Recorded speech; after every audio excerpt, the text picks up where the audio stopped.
Oi, ouvinte! Aqui é o podcast Literatura Oral e eu sou a Sabrina. Como é que vai? Por aqui eu tô lendo partes do romance A Falência, da escritora Júlia Lopes de Almeida. Esta é a parte 3 da leitura comentada. No último episódio, vimos que todo mundo sabe do caso de Camila e Gervásio, até o filho, Mário. Quer dizer, todo mundo menos o marido, que delega suas funções sempre para outros homens. Francisco Teodoro não se incomoda de cobrar o filho, gerenciar o armazém, nada. Ele está começando a pensar em investir na bolsa de valores, mas ainda muito receoso, porque ele não tem o hábito de buscar informações, estudar os assuntos que lhe interessam. Então, ele fica à mercê do que dizem os outros, das opiniões alheias. E é assim, gente. Sempre que a gente não busca se informar, a gente acredita em qualquer coisa que os outros nos dizem, seja nas redes sociais, seja nas mensagens de grupos de WhatsApp. Não dá para ficar só confiando e repassando, a gente tem que se informar melhor para não cair em roubada. Por exemplo, vocês viram recentemente um pastor dizendo que as famílias não devem mandar as filhas para a faculdade, porque mulher que vai para a faculdade, na opinião dele, vira vagabunda. Que é melhor que os filhos vendam limonada na garagem. Vocês viram isso? Que estudar é coisa do diabo. Pois é, gente. Eu sei que acreditar nesse tipo de conversa não é o caso dos ouvintes do Literatura Oral, que só por escolherem escutar um podcast literário são um público interessado em cultura. Mas só para comentar com vocês mesmo. Como as pessoas ficam vulneráveis quando não têm informação. Vocês veem como estudar, ler, pensar criticamente incomoda quem tem interesse em manter o povo ignorante? Que o pastor esse chegou a gravar um apelo para que as pessoas não deixem os filhos estudarem, fazerem faculdade. Que inversão de valores é essa, gente? Quando foi que ter os filhos na faculdade deixou de ser orgulho para os pais? Que perigo esse incentivo por parte de um líder religioso. E mais que perigo, que maldade dessa pessoa. Bora continuar lendo, estudando e aprimorando nosso pensamento crítico, que é para poder ajudar alguém que esteja sendo enrolado por um tipo desses aí, como esse pastor. Querem que as pessoas continuem sendo burro de carga, trabalhando e dando dinheiro lá para o dízimo deles. Vamos relembrar mais um pouco sobre a autora? Eu confesso para vocês que eu não conhecia ela. Fui pesquisar e me informar porque entrou na lista de leituras do vestibular da URGS com este romance, A Falência. E eu adorei saber que na época de Machado de Assis tinha essa escritora mulher produzindo bastante e escrevendo sobre direitos das mulheres, escrevendo de forma a fazer os leitores pensarem sobre essas ideias de voto feminino, de abolição da escravidão, de mudanças na sociedade, enfim. Júlia Lopes de Almeida participou da primeira conferência pelo Progresso Feminino, que aconteceu no Rio de Janeiro em dezembro de 1922, a primeira aqui do Brasil, né? Mas bem antes disso, quando escreveu o romance A Falência, esse assunto já interessava a escritora. O A Falência foi publicado em 1901 e conta uma história situada em 1891. E Júlia já colocou nesse livro conteúdo convidando o público a pensar sobre a emancipação feminina, que era assim que se chamavam as pautas do feminino naquela época, emancipação feminina. É por isso que tem pastor que quer que as mulheres fiquem longe dos livros e das universidades, né? Porque quem aprende a pensar criticamente com os livros não se deixa manipular ou fica mais difícil de manipular essa pessoa.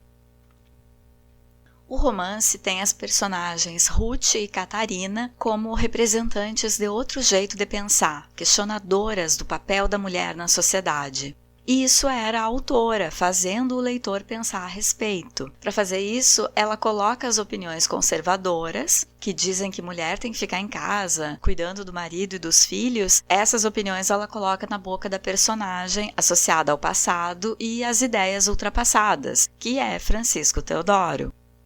E coloca as opiniões favoráveis à emancipação feminina na boca das personagens mulheres mais jovens, Ruth e Catarina, que é a irmã do Rino, que podem ser associadas ao futuro, ao que é novo, revigorado, moderno. As opiniões pelo avanço do feminino que Júlia levanta nesta obra não chegam a confrontar os padrões vigentes do patriarcado, mas mostra mulheres mais abertas a se alinharem com ideias diferentes. Dá uma esperança de que logo a situação da mulher mudaria para um nível de mais liberdade social. No último episódio, a gente viu que Camila e Gervásio encontraram na rua uma mulher toda vestida de preto, que deixou o médico paralisado e Camila louca de ciúmes, porque ele falou que a mulher era um amor do passado. Guardem bem essa situação aí, essa informação sobre essa mulher de luto, que ela vai ser determinante mais pra frente. Bora seguir com a leitura? Vamos seguir a partir do capítulo 9. Lembrando que eu não estou fazendo a leitura na íntegra, estou lendo fragmentos.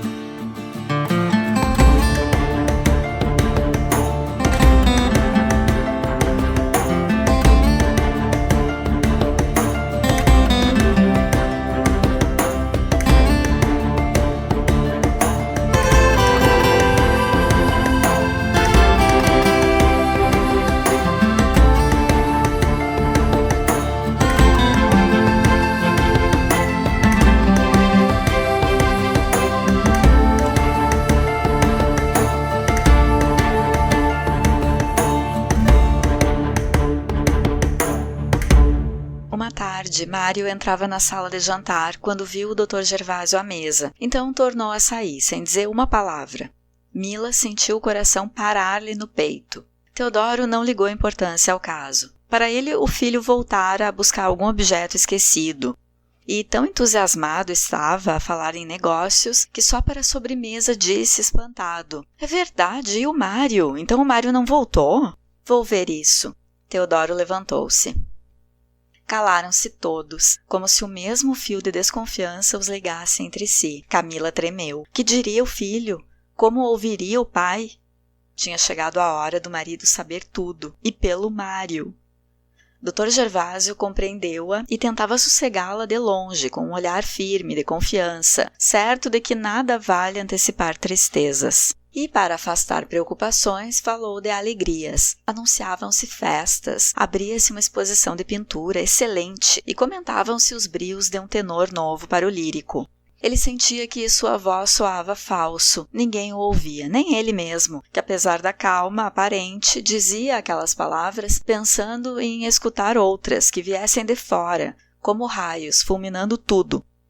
Mila encostou-se ao espaldar da cadeira, muito pálida, com uma expressão interrogativa no olhar assombrado. Dr. Gervásio falava. Entretanto, Teodoro rompeu pelo quarto do filho. Então, seu Mário, isso faz-se. Entra-se em uma sala para jantar e volta-se para trás sem satisfações, de mais a mais diante das visitas? Visitas? Que visitas? O Dr. Gervásio? Esse é de casa. Não é, mas que fosse. Se não me consideras, nem a tua mãe, devias ao menos respeitar o hóspede. Mas se é o hóspede que eu detesto, não posso ver aquele homem, papai, não posso ver aquele homem. Tu estás doido, por quê? Mário calou-se de repente, arrependido, de olhar esgazeado. O pai insistia, furioso. Essas coisas não se dizem à toa. Responde, por que lhe tens essa raiva? Não sei. Desde criança que antipatizo com ele, por instinto. Não me pergunte mais, não posso dizer mais nada. Talvez lhe pareça pouco, é muito. Por hoje desculpe-me, estou doente. O calor aumentava.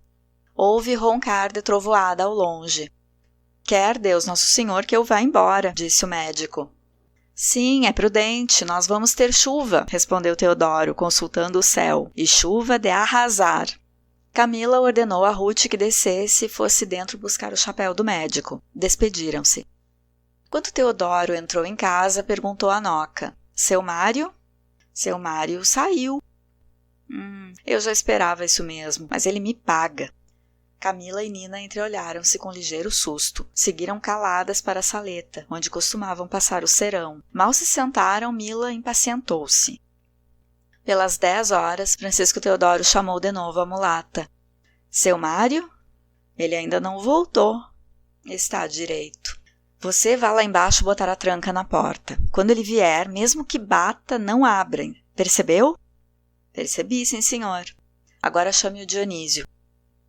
E ao Dionísio, como a todos os criados, foi dada a mesma ordem.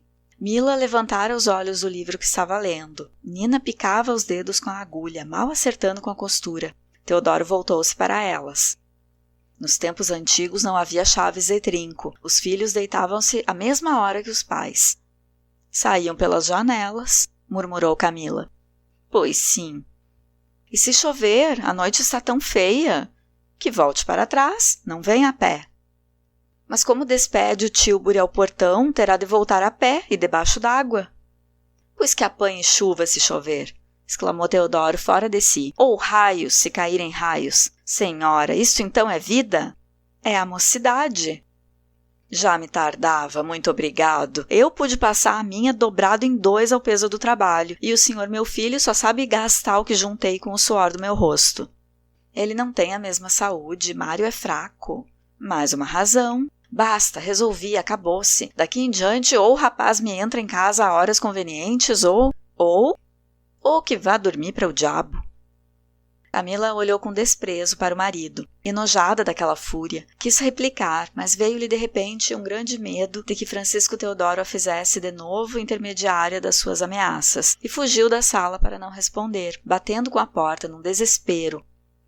É por estas e por outras que o Mário está assim, resmungou o negociante, percorrendo a sala com as mãos nos bolsos a tilintar as chaves.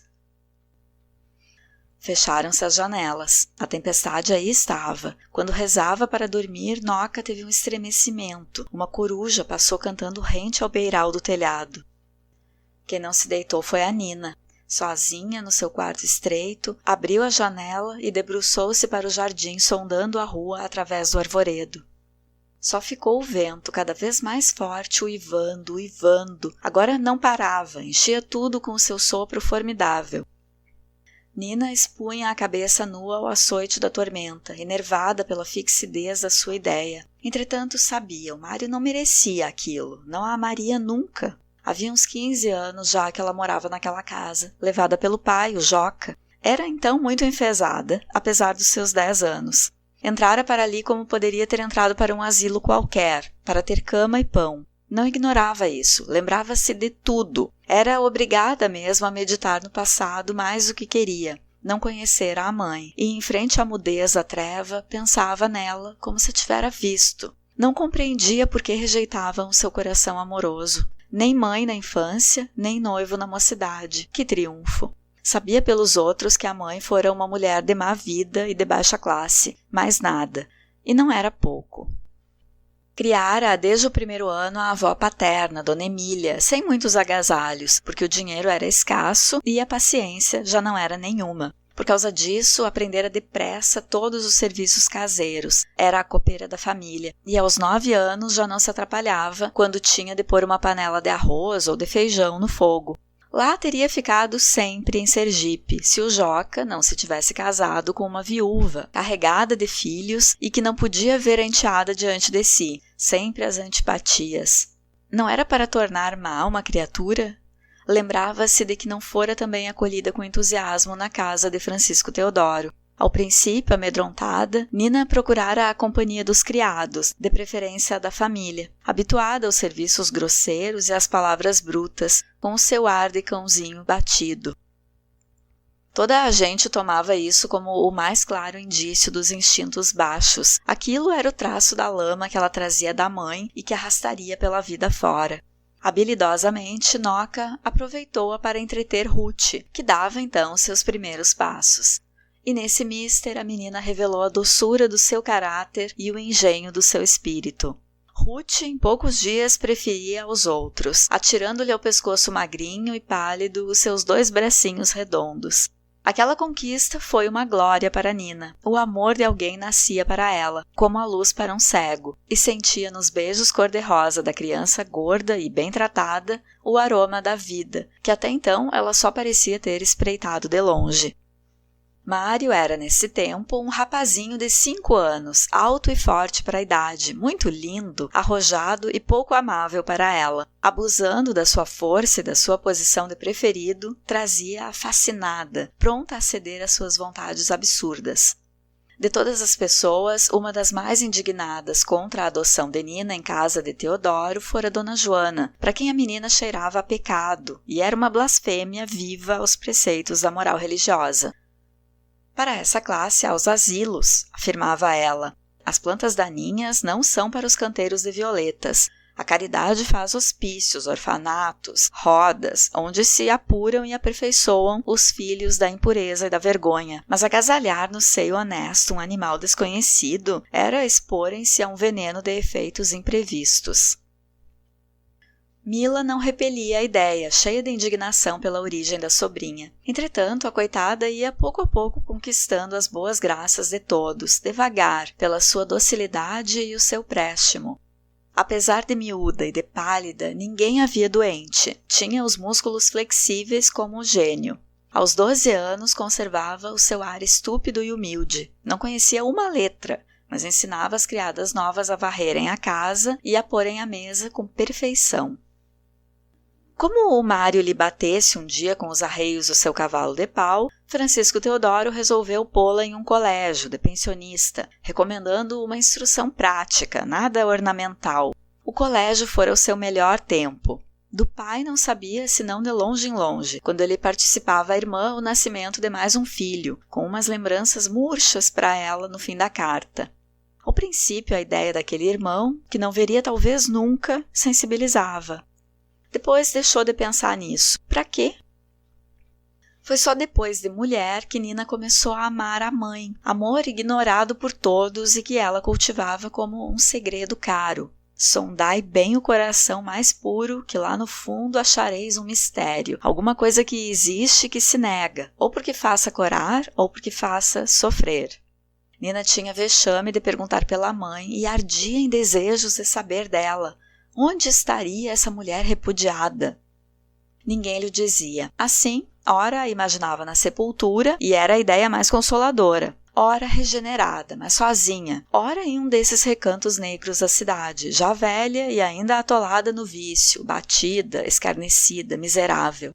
No meio da treva que ela interrogava com ânsia, pareceu-lhe sentir a alma impenetrável da mãe solicitando-a no agoniado suspiro do vento. Então estendeu os braços, soluçando no desejo da morte, para o encontro definitivo das duas almas e a fusão de um beijo eterno, que redimisse uma e desse à outra a sua primeira alegria. Reboaram os primeiros trovões com enorme estampido. Aplacou-se o vento e então, só de um jato, a chuva caiu, pesada, brutal, ensurdecedora. A água borrifava a janela. Nina procurou um chale, envolveu-se e voltou. Era tempo. Através das torrentes da chuva, viu tremeluzir indistinta no véu fosco das águas a lanterninha de um tílburi. Debruçada, alongando a cabeça, a moça gritou: "Mário! Mário!" Mas a sua voz fraca perdia-se no dilúvio. O primo abria o portão. Ela tentou ainda dizer-lhe que voltasse, que o pai lhe trancara a porta, mas a lanterninha do carro movia-se já na sombra e ia-se embora. Nina voltou para dentro, acendeu a vela e esgueirou-se para o corredor. Com o coração aos saltos, foi resvalando com a precaução de quem vai para o crime. Quando chegou embaixo, já o Mário sacudia a fechadura com impaciência, praguejando, raivoso. Ela tateou os ferrolhos e recomendou: "Espere um bocadinho, Mário." "Que estupidez! Não faça barulho, já vai!" Sussurrava ela sem que ele ouvisse de fora. Enfim, abriu-se a porta. Mário esperava cosido ao umbral. Que ideia foi essa de deixarem a chave? E ele interrompeu a frase e a cólera ao ver a prima ali. Porque seria ela e não qualquer criado quem lhe ia abrir a porta. Foi ordem do tio Francisco. Boa noite.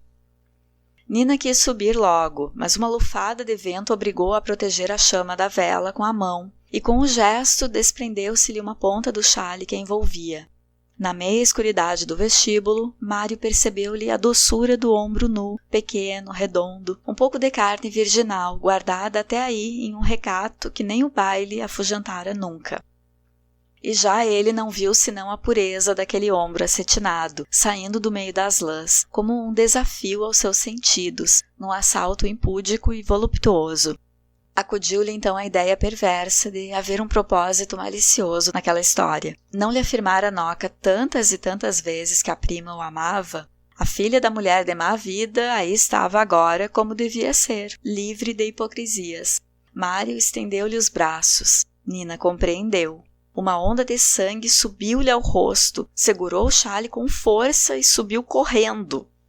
A vela apagou-se. Os degraus da escada pareciam multiplicar-se debaixo de seus pés. No alvoroço, pisava sem cautela, ora no assoalho, ora no passadiço, sentindo as faces abrasadas de vergonha, feliz no seu desespero, supondo-se ainda perseguida pelos braços do Mário, que se quedara estupefato no mesmo ponto.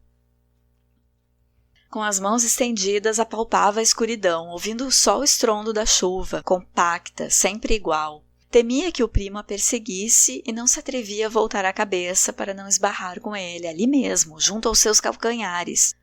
Os pés, habituados ao caminho, levaram-na direita até o fim. Fechou-se logo a chave, colou o ouvido à fechadura. Ninguém. Suspirou de alívio. Estava só. Um relâmpago conduziu-a à janela, de que fechou os vidros, alagando-se toda. Despiu-se à pressa, às escuras, deixando cair toda a roupa molhada no chão. E foi a luz branca de um outro relâmpago que ela se viu toda nua, muito pálida, no grande espelho do guarda-vestidos. Escondeu o rosto de repente, como se vira um fantasma, e saltou para a cama, enfiando a camisa de dormir num movimento de louca, com medo da noite, com medo da sua própria imagem, que se lhe afigurava impressa para todo sempre no vidro. Era tal a sua confusão e a vibração dos seus nervos que não sentiu alguém andar pelo corredor, de vela acesa e passos compassados. Mário adormecia feliz, na melhor paz da vida. Francisco Teodoro voltava para o sono interrompido, tendo intimamente perdoado a quem abrira a porta ao seu rapaz, por tão feia noite de trovoada. E ainda Nina, na estreiteza da sua cama, com os olhos pasmados para o teto negro, sofria, sofria, sofria. No outro dia, às 8 horas da manhã, quando Francisco Teodoro entrou na sala de jantar para o almoço, comido sempre cedo e à parte da família, já lá encontrou a sobrinha, retocando os arranjos do copeiro para sua mesa. — Bons dias, Nina. Você passou bem a noite? Perguntou-lhe ele, fixando-lhe os olhos pisados. — Eu passo sempre bem, respondeu ela, corando. Ele teve pena, e mais baixo para que o criado não o ouvisse. Você fez mal em abrir a porta ao meu filho. Ele não lhe merece esses sacrifícios. E mesmo isso não lhe fica bem. Sua intenção foi boa. Realmente a noite estava pavorosa. Contudo, espero ser esta a última vez que sou desobedecido. Envergonhada, prevendo grandes males em uma angústia em que se fundia um prazer, adivinhando os pensamentos do primo, maldizendo e adorando, sentindo-se dele para a vida e para a morte, quase que se arrependia de se não ter abandonado, soluçando por aqueles braços de que fugira. Raras vezes as tias do castelo apareciam em Botafogo. Dona Etelvina não se arredava de casa, espicaçando o serviço da Sancha, arreliada com os desperdícios e a beatice da irmã. Esta que de longe em longe ia sentar-se à mesa de Mila para uma palestra curta, no intervalo das suas devoções. Nina, ainda atarantada pela advertência do tio, punha no terraço a gaiola do cacatua, quando viu Dona Joana atravessar o jardim com os seus passos vagarosos, de mulher gorda e cansada. — Que milagre! A senhora por aqui! Ainda estão dormindo? Tio Francisco já saiu. Triste pecado é a preguiça. Enfim, cá estou eu rezando por todos. Pois as Bragas entregaram-me 10 cartões para um grande concerto que vai haver no cassino, em benefício da igreja do Monte Serrate. Para o fim que é, ninguém se pode negar. Camila deve levar a Ruth a essas festas de músicos. Eu pago a minha cadeira, mas lá não vou. E as outras 9, espero deixá-las aqui. Vocês vão a tantos espetáculos indecentes que não fazem nada demais indo a este, que é para bom fim. Canta uma tal Marcondes ou não sei o quê. Quer café, tia Joana? Aceito. Você é das tais que nunca vão à missa. Há de se arrepender. Não tenho tempo. Quer mais açúcar? Quero. Qual não tem tempo? Pois olhe, você tem pecados atrás de si que deve purgar se quer merecer o nome de boa filha. Ruth mostrou os dentes alvos num sorriso alegre. Bons dias, sabe, tia Joana, ainda ontem pensei na senhora. Por quê? Porque ando com uma vontade de ir ao observatório do castelo ver a lua e as estrelas. Que lembrança! Pensei que fosse para levar a alguma festa da igreja. Não, isso cansa-me. E depois já tenho visto tantas. Naquela da Sé, outro dia, os músicos desafinaram, que foi um horror. Se ao menos cantassem bem. Quem me lembrou a ida ao observatório foi o Capitão Rino. Ver bem a luz e a cor das estrelas é o que me preocupa agora. Leve-me lá, titia, sim? Dona Joana voltou à história das Bragas, da missa em São Bento e apresentou à sobrinha as 10 cadeiras para o concerto, em benefício da capela do Monte Serrate. Dona Joana levantou-se com um gemido e foi sentar-se a um canto da sala de jantar. Estava alquebrada, pesavam-lhe as pernas. Soube-lhe bem a flacidez da poltrona, que a envolveu logo numa carícia de sono. Quando despertou, iam servir o almoço. Perto, em um vão da janela, o Dr. Gervásio, com roupa clara e flores na lapela, conversava baixo com a Camila. Lá em cima, Ruth atacava os graves e agudos do violino, com frenesi. Louvado seja nosso Senhor Jesus Cristo, parece o zurrar de um burro, pensou consigo a velha. À hora do almoço, Dionísio trouxe uma bandeja para servir Mário no quarto, visto que este só comparecia à mesa da família quando o Dr. Gervásio não estava. Camila mal encobria o seu desespero, velando aquela ofensa com desculpas frouxas, só para que o médico não reparasse. E ele nem viu tal coisa. Aceitou os pretextos sem desconfiança. Mário merecia-lhe pouca atenção. Entretanto, Nina apartava para o primo o melhor bife, o pedacinho de pão mais fofo e os ovos mais perfeitos. Dona Joana notou aquilo muito calada, com medo de mexer em casa de marimbondos. Dr. Gervásio observava a Ruth, que os exercícios que lhe ouvira não estavam no andamento justo. Deveria repassá-los antes da lição. Depois aconselhou a Camila que chamasse uma aia inglesa ou alemã para as gêmeas, que perdiam o tempo pervertendo-se com a linguagem de criadas boçais. Ele opinava pelas alemãs. São disciplinadoras, risonhas e mais acessíveis que as outras. Depois de dirigir uns 2 gracejos a Nina, o médico fixou com atenção o rosto pálido e humilde de Dona Joana, muito calada ao lado de Ruth. Lembrou-se de relance do encontro que tivera com ela no alto da ladeira. Ficara-lhe no ouvido toda a censura dela, e houve então nele um ímpeto de agarrar Mila e de beijá-la mesmo ali, diante dos olhos castos e pudibundos da velha. Para vingar-se do médico, de quem supunha emanar toda a alteração dessa família tão sua, ela exclamou com ironia, voltando-se para ele. Aposto em como o doutor também reza todas as noites? Aos meus deuses, respondeu ele com toda a calma. Por que não? Como se chamam os seus deuses? Camões, Dante, Shakespeare. Nunca adormeço sem ter lido algum poeta, e de alguns recito mentalmente versos divinos. Descanse, esta religião não se ensina, é para os iniciados. A senhora já ouviu falar em Byron? Tia Mila, disse Nina apressada, estão aí a baronesa da Laje e a irmã. Adivinhe agora o motivo da minha visita, disse a baronesa através de um belo sorriso. Venho pedir a sua Ruth para abrilhantar um concerto que nós, protetoras do Sagrado Coração, pretendemos dar no dia 15. Se não fosse coisa de religião, eu não me meteria nisto. Já me tem pedido para organizar festas em benefícios de escolas e de hospitais para pobres, como se na nossa América houvesse pobreza. Creia, minha amiga, no Brasil não há miseráveis, há ateus. Precisamos de regenerar o povo com exemplos de fé cristã. Nessa tarde, o capitão apareceu em Botafogo. Começavam a notar-lhe a ausência. E era por isso que ele fugia agora daquela casa, onde o seu pensamento vivia encurralado como um animal teimoso.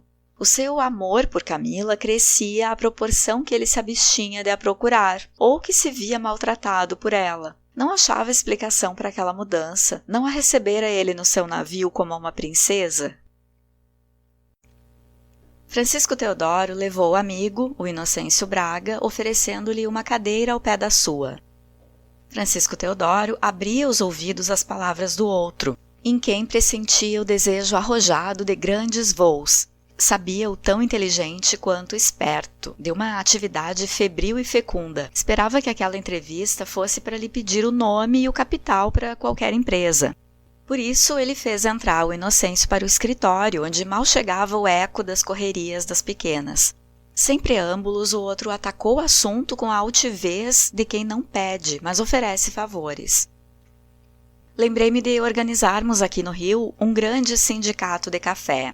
O Gama Torres, que aqui entre nós deve aos meus conselhos a sua prosperidade, está pronto a entrar com grande parte do capital. Foi ele que me disse que o consultasse também. Francisco Teodoro sentiu um arrepio, mas não pestanejou. O tino comercial do Inocêncio Braga confirmava-se. Entretanto, Francisco Teodoro hesitava. A sua escola fora outra, mais rude. Sentindo-o escorregar medrosamente dentre os seus dedos nervosos, Inocêncio sorria e, com habilidade, sem querer constranger resoluções, retomava o fio de ouro da sua proposta e estendia-a sedutoramente. Não havia zona cafeeira, em África, na América ou na Ásia, de que ele não falasse com a autoridade de um bom conhecedor. Francisco Teodoro resistia ainda, ou antes queria resistir por instinto, mas a verdade é que abria os ouvidos às palavras do outro e não achava termos com que defendesse a sua relutância. O prestígio de saber traduzir um artigo para jornal vale alguma coisa. Inocêncio leu um artigo traduzido por ele do inglês sobre a propaganda e o futuro do café, obra sólida, que Francisco Teodoro aprovou. Reconhecia nos ingleses grande capacidade.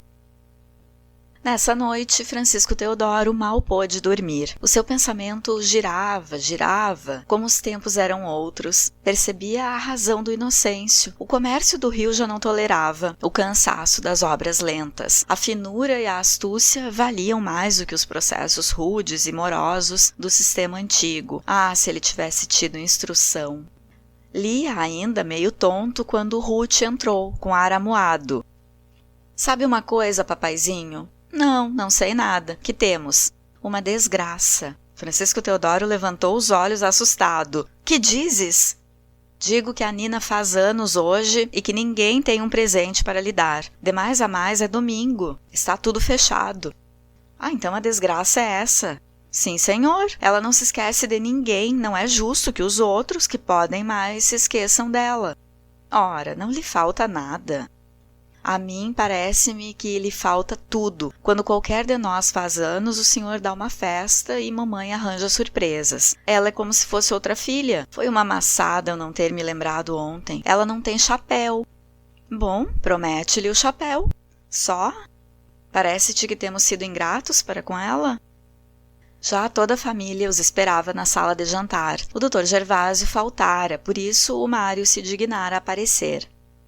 Foi logo no princípio do almoço que Francisco Teodoro, voltando-se para a sobrinha, declarou: "Nina, como eu não entendo de modas, o presente que escolhi hoje para você foi uma casa. Com os aluguéis, você poderá escolher todos os meses um vestido a seu gosto."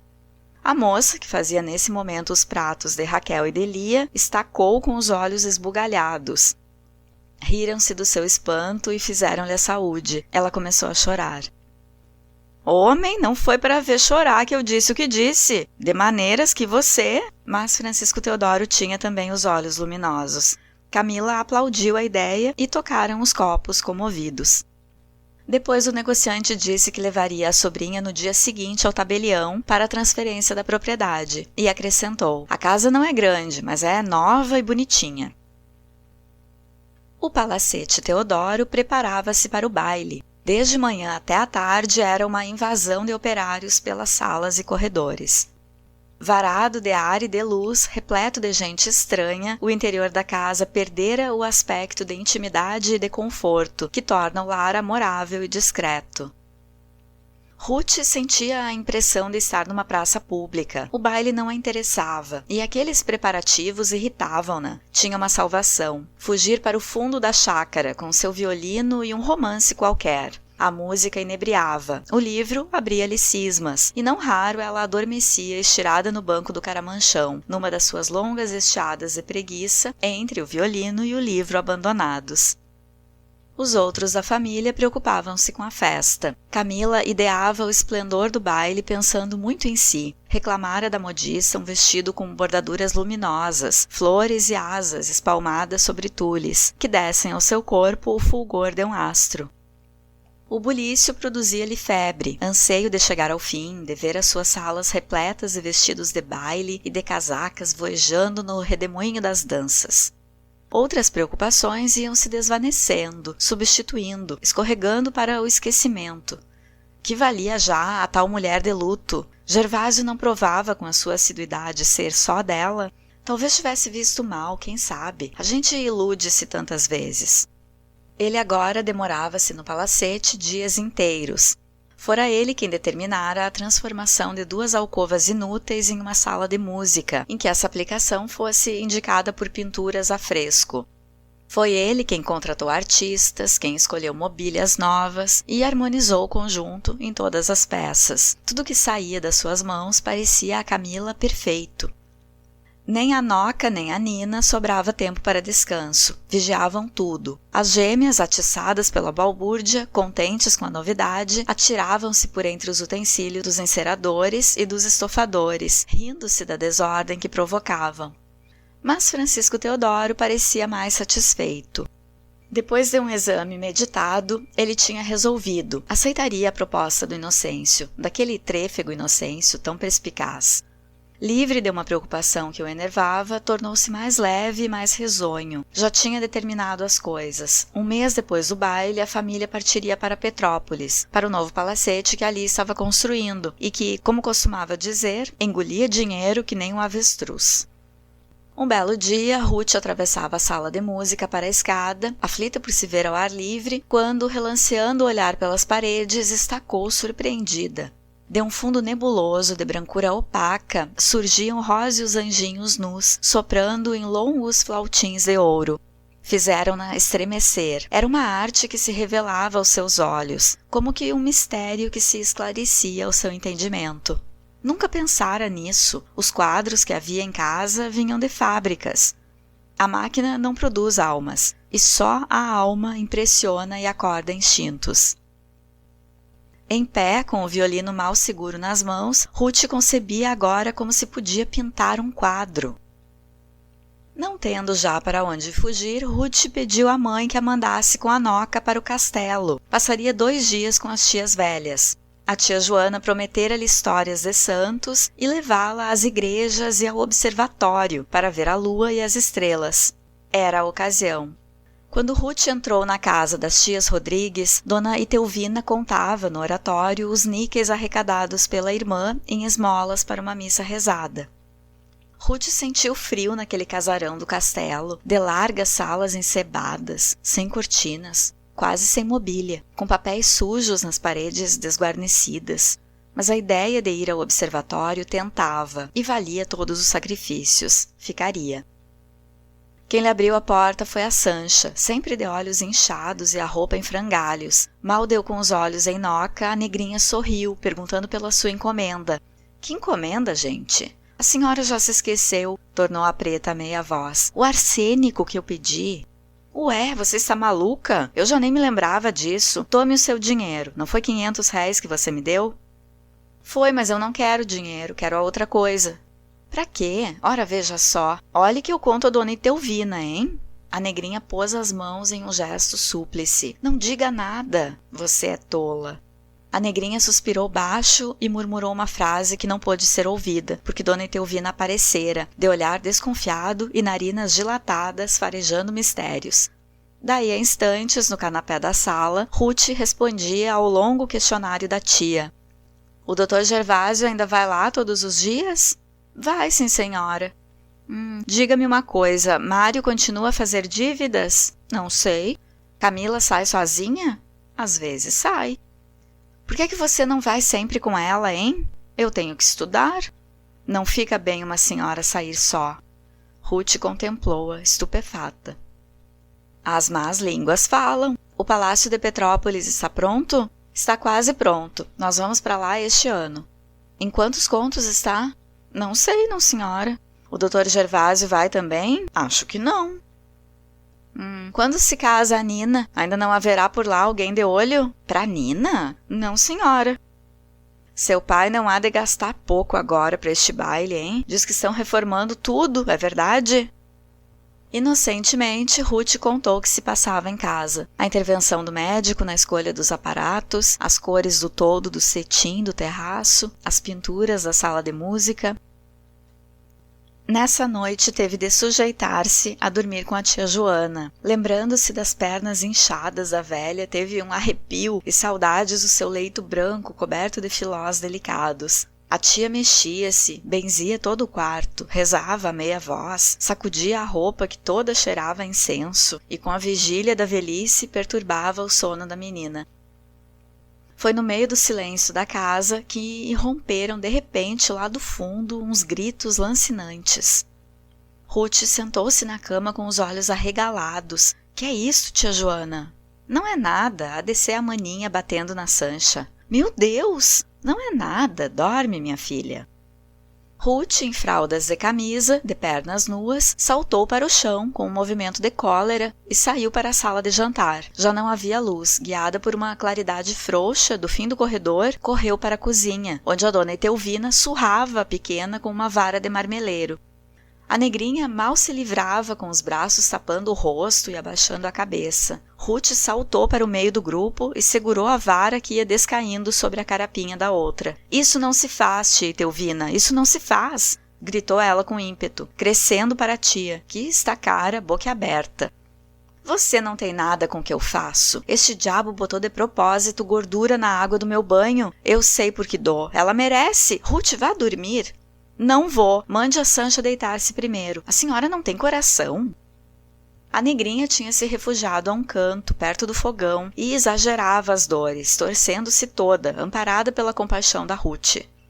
Dona Etelvina avançou os dedos magros e, agarrando-a por um braço, puxou-a para si. A sobrinha então abraçou-se à negrinha, unindo a sua carne alva, quase nua, ao corpo preto e abjeto da Sancha. — Bata agora, tia Etelvina, bata agora! Gritava ela, em um desafio nervoso, sacudindo a cabeleira sobre os ombros estreitos. Dona Etelvina atirou fora a vara e disse para a negra: — Vai te deitar, diabo! Foi o que te valeu, mas nós havemos de ajustar contas. Sancha esgueirou-se para um quarto escuro, onde os ratos faziam bulha, e Ruth, arrepiada, trêmula, voltou silenciosa para o quarto da tia Joana. A velha amarrava um lenço na cabeça. A sobrinha interrogou-a: — É sempre assim? — Não, uma vez ou outra. — Mas como podem viver neste inferno? — Ora, você sabe, a Sancha provoca. Maninha anda desconfiada que ela lhe deita vidro moído na água e na panela. É uma coisa ruim. E ladra. E você sabe o meu gênio. Não sei guardar chaves. Pois é raro o dia em que a Sancha não me fique com alguns tostões das missas. Maninha corrige-a para bem dela. É um sacrifício. Eu não teria paciência para aturar. A Sancha vai amanhã comigo para casa. — Está doida, menina? E quem nos há de fazer o serviço? Aluguem uma mulher. Ruth, você é muito criança. Não pense na Sancha. Ela faz tudo quanto pode para excitar Maninha. Eu se sigo é porque sei. Ainda ontem queimou-lhe de propósito os chinelos novos com o pretexto de os ir secar ao fogo. A minha roupa lava ela. A da Maninha deixa apodrecer na beirada do tanque. É uma coisa ruim. Não pense mais nela. Durma. Mas Ruth não podia dormir, e quando de madrugada a tia Joana se levantou para ir à missa das almas, ela saltou da cama para ir também. Antes de saírem, foram à cozinha procurar café, e lá encontraram Sancha a acender o fogo, assoprando com força. Foi então que Ruth se chegou para ela e, pousando-lhe a mão no ombro, disse alto, sem medo que a tia Joana a ouvisse: — Sancha, por que é que você não foge? A negrinha ergueu o busto e fixou a mocinha com pasmo. — Nhá? Fuja! A tia Joana, entretida a partir o pão da véspera, não percebera nada. Uma esperança vaga tremeluziu no rosto estúpido da preta. — E depois? — perguntou ela, assustada. — Vá lá para minha casa, eu falarei à mamãe. — De que serve? Me mandarão outra vez para cá. — Não, titia pode alugar outra criada. Papai falará com ela. A tia Joana acabara de partir o pão e chamava a sobrinha para o café da véspera, requentado. Quando saíram era já dia. Na igreja, a tia fez reverência a todos os altares, com uma oraçãozinha na ponta da língua para cada um. Ruth seguiu até o altar-mor e, ao ajoelhar-se, sentiu como nunca que havia na sua alma uma súplica, um apelo para a misericórdia de Deus. Entre o altar, onde um ramo de flores esquecidas se ia desfolhando, e os seus olhos sonhadores, foi-se esboçando pouco a pouco a figura angulosa e tosca da Sancha. De mãos postas, Ruth pediu à Virgem uma bênção para a negra, um pouco de piedade, um refúgio, uma consolação. Até ali que sabia das misérias do mundo, nada. Aquela noite no castelo, tão simples, tão monótona, fora uma revelação. Era bem certo que a lágrima existia, que irrompiam soluços de peitos oprimidos, que para alguém os dias não tinham cor, nem a noite tinha estrelas. Ela, criada entre beijos, no aroma dos seus jardins, com as vontades satisfeitas, o leito fofo, a mesa delicada, sentira sempre no coração um desejo sem nome. Um desejo ou uma saudade absurda, a saudade do céu, como dizia o Dr. Gervásio, e que não era mais que a doida aspiração da artista incipiente, que germinava no seu peito fraco. Por quê? Que direito teriam uns a todas as primícias e regalos da vida, se havia outros que nem por uma nesga viam a felicidade? Sabia a história da Sancha, uma negrinha vinda aos 7 anos da roça para a casa das tias, com sentido no pão e no ensino. E tudo dela repugnava a Ruth, a estupidez, a humildade, a cor, a forma, o cheiro, mas percebera que também ali havia uma alma e sofrimento. E então, com lágrimas nos olhos, perguntava a Deus, ao grande Pai misericordioso, por que a criara, a ela, tão branca e tão bonita, e fizera com o mesmo sopro aquela carne de trevas, aquele corpo feio da Sancha imunda, que reparasse aquela injustiça tremenda e alegrasse em felicidade perfeita o coração da negra. Sim, o coração dela deve ser da mesma cor que o meu, cismava Ruth, confusa, com os olhos no altar. Tia Joana, há muita coisa que eu sinto e que não sei explicar. A senhora não acontece o mesmo? A mim? Não, nem a mim nem a ninguém. Quando a gente diz que gosta ou não gosta de uma coisa, sabe sempre o motivo por que o diz. Deus está em toda parte. Mas se Deus está em toda parte, por que abandona certas pessoas? Dona Joana estacou. Não diga heresias, menina. Deus não desampara ninguém. E a Sancha? Hein? A Sancha? Lá vem você com a negrinha. Negra ou branca é criatura. Não digo que não, mas que falta a Sancha. Ó, tia Joana, pergunte antes o que lhe sobra. Você é muito impressionável. Creia que a pequena não é infeliz. Que seria a dela se não estivesse lá em casa? Uma desgraçada dessas da rua? Talvez que bebesse? Ou que já estivesse com um filho nos braços? Eu preferiria andar sempre ao ar livre, apanhando sóis e chuvas, tocando no meu violino, dormindo em qualquer soleira de pedra, do que viver no borralho como a Sancha. No dia seguinte, quando acordou, era tarde. Tia Joana saíra sozinha para as devoções. Nem a pressentira. Tia Etelvina andava aos berros pela casa. Ruth saltou da cama assustada e foi entreabrir a porta. — Que é? A tia respondeu-lhe com mau modo, em uma rebentina. — A Sancha fugiu! Um tremor de febre percorreu o corpo de Ruth. Atirou-se para a cama, puxou os lençóis até a cabeça. Para onde teria ido a pobre, sozinha, sem conhecer ninguém? De quem seria a culpa se lhe acontecesse uma desgraça? De quem, se não dela? Ora, sempre seria mais feliz lá fora. Quando nesse dia Noca apareceu no castelo, Ruth lançou-lhe os braços ao pescoço. Era a sua libertação. Dona Etelvina rabeava pelas salas e corredores, culpando a irmã, que se levantava fora de horas para a carolice e deixava a casa escancarada, provocando a negrinha para o assanhamento da rua. Foi ao fragor dessas inventivas que Ruth se despediu da velha, deixando-a sozinha no seu casarão, onde as cantigas do rato e do mofo vagavam conjuntamente.